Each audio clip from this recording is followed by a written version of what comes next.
নমস্কার, জয় মাতারা। আমি অ্যাস্ট্রো হিমাংশু ভাগ্যের দুয়ার থেকে আপনাদেরকে জানাই আন্তরিক শুভেচ্ছা, ভালোবাসা। আজ আমি যে প্রেডিকশানটি করতে চলেছি, জাতকেরা হলে ডান হাতটিকে দেখুন এবং জাতিকারা হলে বাঁ হাতটিকে দেখুন। আজকের যে প্রেডিকশানটি, যেসব জাতক জাতিকাদের হাতে এই ধরনের সাইন থাকবে, সেই সব জাতক জাতিকাদের আকস্মিক অর্থ প্রাপ্তি হবে। হয়তো উত্তরাধিকার সূত্র থেকে হতে পারে বা স্থাবর ভূসম্পত্তি থেকে হতে পারে।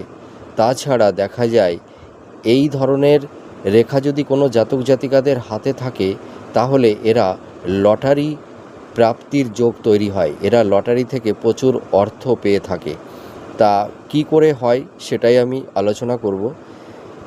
যেসব জাতক জাতিকাদের সুন্দর একটা মস্তিষ্ক রেখা থাকে এবং এই মস্তিষ্ক রেখাটি যদি শাখাযুক্ত হয়, অথবা এই মস্তিষ্ক রেখায় এই ধরনের স্কোয়ার সাইন অর্থাৎ চতুর্ভুজ চিহ্ন তৈরি হয়, তার মানে এই দুটো চিহ্নর মধ্যে যে কোনো একটা চিহ্ন থাকতে হবে, ঠিক আছে?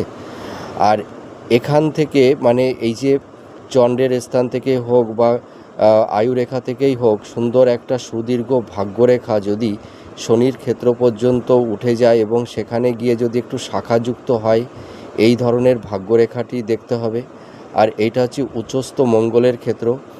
এই মঙ্গলের ক্ষেত্রে যদি এই ধরনের খাড়া ধরনের রেখা থাকে, সেটা একটাও থাকতে পারে, দুটোও থাকতে পারে, তিনটেও থাকতে পারে, এই ধরনের রেখা থাকতে হবে এবং মঙ্গলের ক্ষেত্রটি একটু উঁচু থাকতে হবে, একটু পিঙ্ক বর্ণের থাকতে হবে। এখানে যেন কোনো তিল বা জাল চিহ্ন না থাকে। আর এই বৃহস্পতির স্থানটা দেখতে হবে, এই বৃহস্পতির স্থানটি যেন একটু উঁচু থাকে, তার সঙ্গে এই ধরনের স্কোয়ার সাইন অর্থাৎ চতুর্ভুজ চিহ্ন যদি থেকে থাকে, তাহলে সেই সব জাতক জাতিকারা লটারি কাটলে লটারি থেকে প্রচুর অর্থ এরা পেয়ে থাকে এবং এরা প্রচুর ধন সম্পদের মালিক হয়ে থাকে। আপনারা মিলিয়ে দেখুন এই প্রেডিকশানটি কতটা ম্যাচ করছে। নমস্কার, জয় মাতারা।